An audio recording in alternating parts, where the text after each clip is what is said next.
പേടിക്കണ്ടെന്ന് ഞാനില്ലേ? ഞാനുണ്ട് നിനക്ക് തേരാളിയായിട്ടെന്ന് പറയുമ്പോ പിന്നെന്തിനാ നിനക്ക് പേടി? മനസ്സിലായില്ല? ആ പാണ്ഡവരും കൗരവരായിട്ടുള്ള യുദ്ധസമയത്ത് തേരാളിയായിട്ട് അർജുനെ കൃഷ്ണൻ നിൽക്കുമ്പോ അർജുനോട് എന്താ പറഞ്ഞേ? അവരെ അവിടെ നിൽക്കുന്ന എതിരാളികൾ നിന്റെ കൂടെ പിറന്നവരായിരിക്കാം, നിനക്ക് മുൻപേ പിറന്നവരായിരിക്കാം, ഒരു പാത്രത്തിൽ പിറന്നവരായിരിക്കാം, നിന്റെ ഗുരുനാഥനായിരിക്കണം, പിതാവിന്റെ കൂടെ പിറന്നവരായി ആരായാലും ശരി, അത് നോക്കേണ്ട കാര്യം നിനക്കില്ല. ശത്രു അല്ലേ? അപ്പോ എതിരെ നിൽക്കുന്ന ആരും നോക്കേണ്ട കാര്യം നിനക്കില്ല.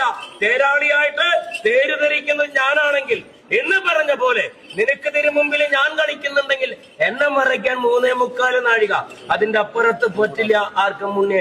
എത്ര കൊടികുട്ടിയ മാന്ത്രികനും 3.25 നാഴിക.